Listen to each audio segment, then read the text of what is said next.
Neste vídeo, vamos iniciar o nosso estudo sobre máquinas de Turing. Inicialmente, vamos entender o que é uma máquina de Turing.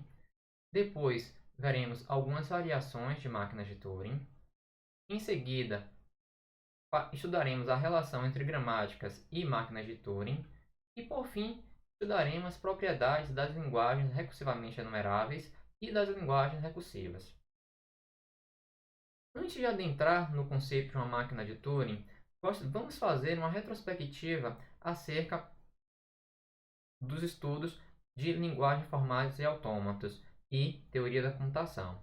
Então, nós iniciamos com os autômatos finitos determinísticos e discutimos a sua equivalência entre os AFDs, os AFNs e AFNs com nome de transição e AFN estendido. E mostramos o conceito de uma linguagem regular, que é uma linguagem que possui um autômato finito que reconhece aquela linguagem. Também discutimos a equivalência entre autômatos finitos, gramáticas regulares e expressões regulares.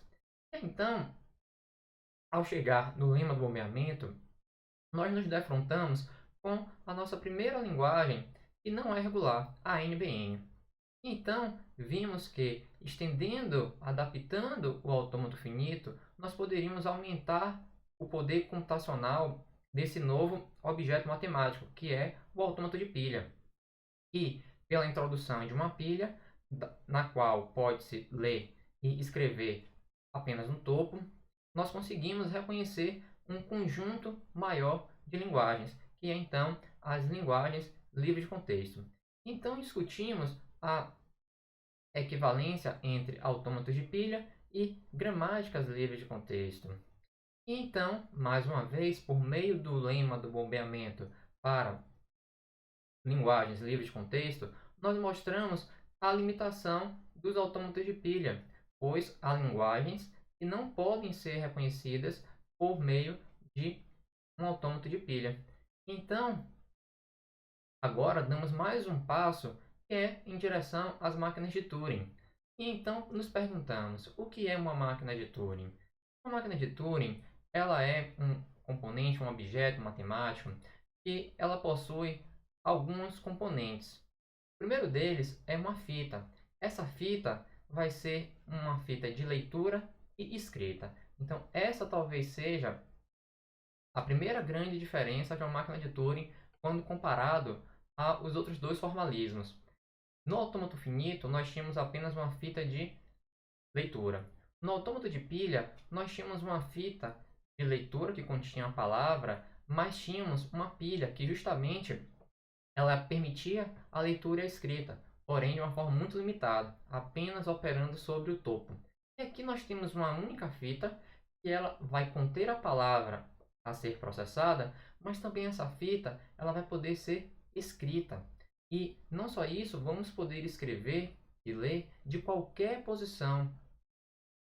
Dando continuidade, como segundo componente, nós temos um cabeçote de leitura, que é indicado por essa seta. E justamente esse cabeçote ele vai poder se mover. E você, como projetista, por exemplo, o cabeçote está no símbolo, nessa posição que contém um símbolo aí, você vai poder determinar, mova o cabeçote para a direita ou mova para a esquerda. Temos também um registrador, que vai armazenar o estado atual em que a máquina de Turing se encontra. Teremos como quarto componente uma função de transição, que justamente vai permitir ler, escrever e mover o cabeçote. E teremos uma unidade de controle, que vai ser responsável pelo funcionamento. Exemplo, sair de um estado para o outro, atualizar o registrador, escrever, ler na fita, mover o cabeçote. Então, qual seria basicamente a operação de uma máquina de Turing? Então, no início, sendo I o estado inicial da máquina de Turing, então teremos a palavra de entrada. Vamos entender primeiro essa fita. Observe que a primeira posição da fita é um símbolo especial que vai marcar a limitação, o fim da fita à esquerda. E veja que a fita ela é infinita à sua direita.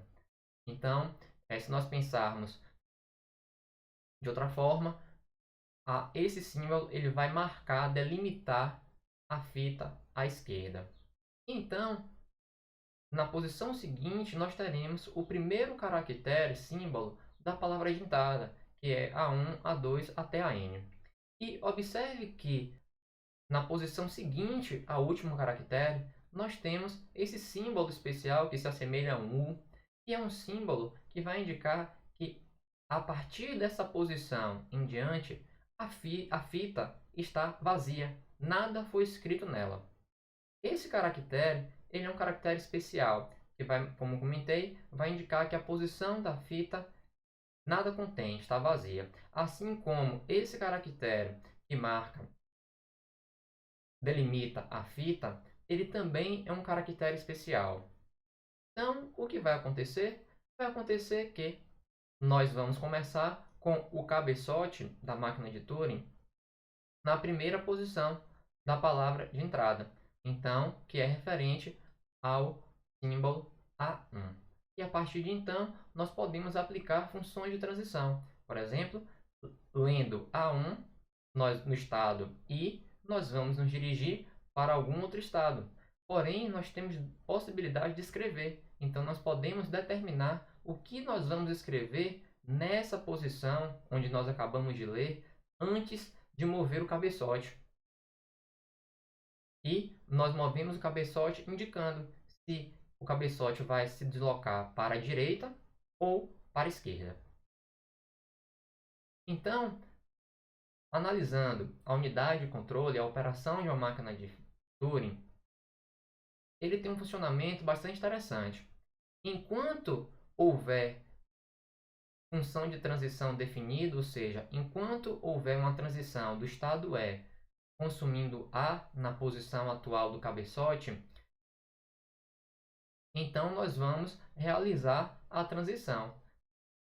Delta no estado E lendo A, nós vamos nos dirigir para o estado E'. Isso quer dizer que nós colocamos no registrador o estado E'. E em seguida, nós, delta no estado E lendo A, vamos para E', porém escrevemos B. Isso quer dizer que naquela posição onde o cabeçote se encontra, nós vamos substituir A, que foi o símbolo lido, por B. E então, temos como último componente a direção. E nós vamos avançar o cabeçote para a célula da esquerda, isso se o D for igual a adesão, que vai indicar esquerda, ou para a direita, se D for igual a adesão. Então, vamos entender um pouco esse funcionamento por meio de um exemplo. Então, suponha que nós temos aqui a seguinte fita: A, Azinho, Azinho, B, B. E sabemos que depois da palavra de entrada, tudo à direita vai estar branco. Sabemos também que o cabeçote ele vai iniciar na posição do primeiro símbolo da palavra de entrada. Então, nós podemos ter um exemplo do seguinte estado. No estado E, lendo A, eu vou escrever azão e então vou para direita ou para esquerda. Então, eu vou para a direita e eu vou para o estado E'. Então, vamos simular essa transição apenas. Então, no estado E, sendo o meu estado inicial, então nós vamos ler A, vamos escrever azão. Então, aqui nós podemos substituir. Azinho vai virar azão e o cabeçote ele vai se mover para a direita. Então, ele vai sair dessa posição e vai vir para essa posição. E o nosso estado agora é o estado E'. Colocaria aqui a variável, o registrador que marca o estado. Então, antes era E, agora é E'. Vamos fazer mais uma leitura, simular mais uma leitura. A, azão, direita, indo para o estado F. Então, estamos no estado E', lendo azinho, escrevemos azão e movemos o cabeçote mais uma vez para a direita. O cabeçote está aqui. e o nosso estado passa a ser o estado F. Vamos então fazer algo diferente. Nesse estado F, vamos ler Bzinho, substituir por Bzão, e agora vamos mover o cabeçote para a esquerda e vamos para o estado F'. Então aqui estamos no estado F, podemos ler Bzinho na posição da fita, vamos substituir por Bzão. Então aqui vamos substituir Bzinho por Bzão. Mas observe que o cabeçote agora ele volta para cá. Então o cabeçote está nessa posição aqui, onde ele pode ler o símbolo A. Então agora vamos fazer o seguinte cenário. Vamos agora construir uma outra transição onde, lendo azão, escreve-se azão e vai para a direita. Então, o que vai acontecer com esse autômato? Ah, eu não atualizei, desculpa. Então, aqui nós estamos no estado F'. E aí, o que é que vai acontecer? F', nós estamos nessa posição. Lendo A, escrevemos A. Então, esse A será substituído por azão. E voltamos o cabeçote para a direita. Agora, e vamos para o estado G. Então, aqui nós fomos para o estado G. E vamos colocar a seguinte transição. Nesse estado G, lendo Bzão, escrevemos Bzão, voltamos para a esquerda. Então vamos lá. Estamos no estado G, lendo Bzão, substituímos por Bzão. Vamos para o estado F' e voltamos para a esquerda. Então nós estamos nessa posição novamente, e no estado F'. Observe que no estado F', qual transição nós podemos fazer? Lendo A, então o símbolo A está na fita, substituindo por A, vamos para a direita e movemos então o cabeçote voltou para essa posição e vamos para o estado G. Observe que no estado G, o que é que nós podemos fazer? Podemos ler esse símbolo B da fita, substituindo por B de bola, e movemos o cabeçote para a esquerda, então nós voltamos para essa posição aqui, onde está esse A, e nos movemos para o estado F'.